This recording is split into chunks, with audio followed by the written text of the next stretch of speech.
Alright, so apparently the other video I had both examples on. I can't do both of them at the same time because it takes a little bit too long. So I'm going to do example A in this video, and then make sure you look and you go to the second link for the example B in the second video.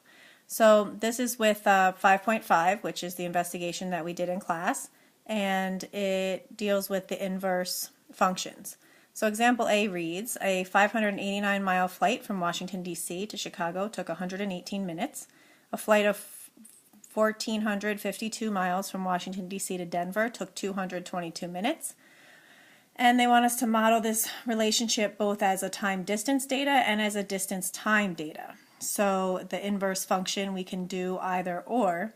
If a flight from Washington, D.C. to Seattle takes 323 minutes, what is the distance traveled? So that one we would want to model as time-distance data, the distance being the dependent variable. And then the second question, if the distance between Washington, D.C. and Miami is 910 miles, how long will it take to fly from one of these two cities to the other? That we'll want to model as the distance time data, where time is our dependent variable.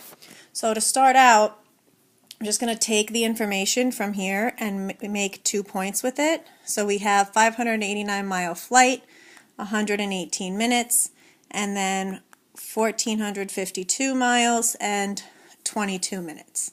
So since we're using the time distance data, I'll put the time first as my x coordinate. So 118 minutes is 589 miles, and 222 minutes is 1,452 miles. So since we have our 2 coordinate points here, we think about time and distance, we have a linear relationship because distance is equal to rate times time. We don't have any exponents going on, so we can write a linear equation using these 2 points where we would find slope and then use point-slope form. So let me go to a next slide. Let me rewrite these coordinates. We have 118 and 589, whoops, 9, and 222. Whoops, and didn't mean to put that there, and 1,452. So we'll use point-slope form, which is y equals y1 plus slope times x minus x1. If you recall us doing this in the investigation, I have to find slope. So to find slope, I do my y coordinates subtracted over my x coordinates subtracted. So I can do 1,452 minus 589 over 222 minus 118. And when I solve this, I get the slope is 8.3. So using that, plugging it into my equation over here, and using one of my points, it doesn't matter which one, I can write the equation y equals my y1, let's say it's 589, plus my slope, which is 8.3, times x minus, since I used 589, I have to use the x1 as 118. So here's my equation where y is my distance and x is my time, because I did the time and distance data. So now I can answer that question. We go back. The first question said, if a flight from Washington, D.C. to Seattle takes 323 minutes, what is the distance traveled? So this has asked me for, it's telling me my x variable and asking me to find y. So all I have to do now is take that 323 and plug it into that equation that I just wrote. So I'll plug in 323 for my time here and solve it. So let me just grab a different color here. And so we'd have y equals 589 plus 8.3 times 323 minus 118. And when we go through and solve that, we find out that y is equal to 2,290 miles. So that would be your distance from Washington, D.C. to Seattle. So that's the first way, or answering the first question. Again, if we look back, now we have the second question here. So, erasing this stuff so I can start over. Now we see that the same data were given, but now the question is, if the distance between Washington, D.C.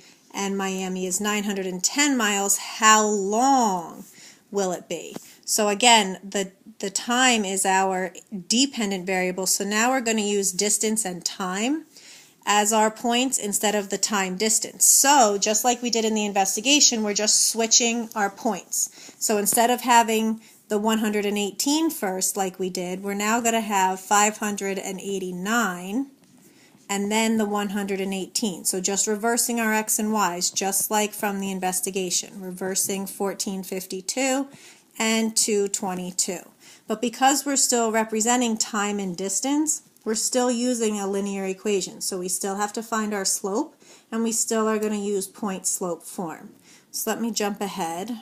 I'll do a clean slide here. I found colors, so now I'm going to pick a new color.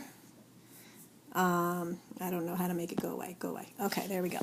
So again, our points, 589 and 118. Again, these are reversed. And then 1452 and 222. So using that same point slope form, y equals y1 plus m times x minus x1, finding m first, so finding slope first, remember that's y2 minus y1 over x2 minus x1.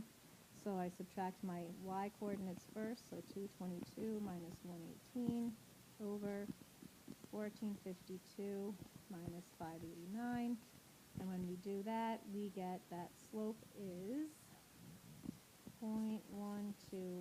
So this is what my slope is. So that's going to go into my equation, and I'll pick my points for x1 and y1. So y equals, here's y1 here, 118, plus my slope, 0.121 times x minus n 589. So now in my equation, I have y is representing my time and x is representing my distance. So I've inverted my equation. I've switched my x and my y. But without having to solve the other equation, this is just switching my points and rewriting the equation. So now I can again go back to the original problem. 910 miles, that is going to be my x.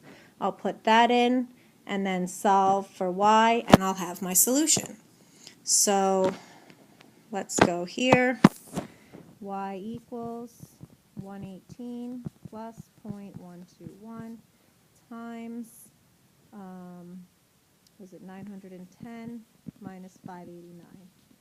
And when we put this in the calculator and we solve it, we get y equals 157 minutes.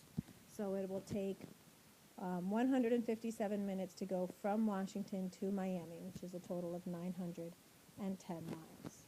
And that is using the inverse function for time distance to distance time.